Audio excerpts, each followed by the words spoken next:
Have you ever been in the middle of a classic movie scene and suddenly wondered, where on earth did they film this? Now, sometimes it's obvious, like when a scene is at the bottom of the ocean or in space. Green screen. But many of the great movie scenes of all time have been shot at incredible and surprising locations that made cinematographers weep with joy when they pulled out their cameras. I thought I'd take a look at some epic locations where some of your favorite movie scenes were shot that might surprise you. This rugged, remote island off the coast of Ireland is straight out of a fantasy book. Imagine steep, craggy cliffs rising out of the Atlantic, ancient stone monasteries perched precariously at the summit. Oh, and puffins, like a lot of puffins. The name Skellig Michael almost sounds like it could be a character from Star Wars. Or maybe I'm just saying that because this secluded spot was chosen as a filming location for The Force Awakens and The Last Jedi. It's where we got to see Luke Skywalker hanging out, drinking blue milk, and meditating. And it's kind of wild that it's where real-life monks meditated over a millennium ago. But what makes the location surprising is that it's so wild-looking, we all just assumed it was a CGI creation and they filmed it in front of a green screen, especially because that's so common in the Star Wars movies. But there they were, filming on an actual island that looks otherworldly without any CGI help. It's like the producer said, let's find the most epic, untouched spot in the galaxy, and boom, Skellig Michael. When Peter Jackson and his crew were searching for filming locations for the Lord of the Rings trilogy, they chose an old sheep farm in the middle of New Zealand. And no, this wasn't because the first draft of The Fellowship of the Ring had a sheep farming subplot, though that would have been pretty great in my opinion. It was because they decided it was the perfect place to set Hobbiton, home of the hobbits. It makes sense because it's full of lush greenery and gentle hills, but you'd think that they would film there and then CGI the thing to add in all the hobbit homes, etc. I mean, after all, these were movies with dragons, orcs, and the rest, so realism wasn't exactly a goal. But instead, Jackson and his gang decided to literally build Hobbiton, brick by tiny brick, into the hillside of the working sheep farm. We're talking about real wood, real stone, and real gardens. It's like they were on a mission to prove that sometimes the real deal beats anything a computer can churn out. The care and the detail that went into constructing Hobbiton were nothing short of extraordinary. Each hobbit hole with its round doors and cozy interiors was crafted to reflect the personality of its fictional inhabitants. The party tree, the Green Dragon Inn, and the mill were all brought to life with meticulous attention to detail, creating a tangible, immersive world that fans could dream of visiting.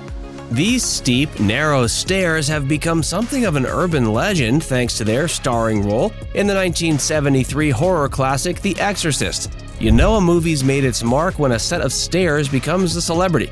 So why these particular stairs tucked away in Georgetown, Washington, D.C.? Well, the filmmakers were scouting for a spot that oozed creepiness and had the perfect vibe for one of the movie's most dramatic scenes. And frankly, they hit the jackpot. But what's probably most surprising is that, well, there are a ton of stairs in Hollywood. And spoiler alert, you can also pretty easily create stairs on a movie set.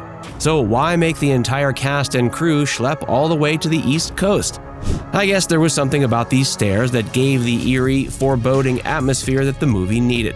Since the movie's release, the stairs have become a low-key tourist attraction. Fans of the film and curious travelers alike make the pilgrimage to snap a pic or dare to jog up and down, reenacting that chilling scene. Also, in a city full of historical landmarks and political powerhouses, it's kind of funny that a staircase has carved out its own niche in pop culture. But hey, if you ever find yourself in Georgetown, give those stairs a go. Just, maybe don't visit them alone at night. The quaint little Sanctuary Adventist church, nestled in the dusty landscape of High Vista, California, played a starring role in Quentin Tarantino's Kill Bill. You know the scene. It's the one where Uma Thurman's character, the bride, faces off in a dramatic showdown that kicks off her epic quest for revenge. It's intense, it's iconic, and it's all set against the backdrop of what looks like the perfect little chapel in the middle of nowhere. Now, here's the kicker. While the scene is supposed to be set in El Paso, Texas, Tarantino and crew opted for this spot in LA County, California, of all places. You might be thinking, wait, LA County, with all its glitz, glam, and urban sprawl? Yep, that's the one. It's a bit of a head-scratcher when you consider the vastness of the American Southwest, with its abundance of desolate, picturesque locations that could fit the bill for a in-the-middle-of-nowhere vibe. But the Sanctuary Adventist Church is this charming, almost out-of-time building that looks like it was plucked from a different era and dropped into the Californian desert. Its isolated setting and classic look made it the perfect stand-in for a Texas chapel, serving up that quintessential Tarantino blend of stark beauty and brewing storm. Originally built as a super bunker, the Cheyenne Mountain nuclear bunker was designed to withstand a nuclear blast and served as the command center for NORAD. It has miles of corridors, massive blast doors, and a vibe that screams top-secret government facility. So when the producers of Independence Day were looking for a classic underground bunker to house a captured alien, they thought, hey, why not shoot in an actual Cold War nuclear bunker? Same goes for the makers of the 1980s flick War Games, who also shot scenes there. What's surprising is that most filmmakers might opt for a set. Why? Because you get a controlled environment that's easier to light, soundproof, and, well, manage. Plus, would any of us have actually known that it wasn't an actual nuclear bunker they were filming at? Don't know about you, but I haven't been inside many, maybe 4 or 5 tops. But the folks behind these movies went for the real deal, and for that, I salute them. Maybe the coolest part about this list is you can visit almost all of these locations. And if you've memorized your favorite scenes, you can go in costume and recreate movie magic. Fine, that's probably a little overkill, but visiting them would still be hella cool.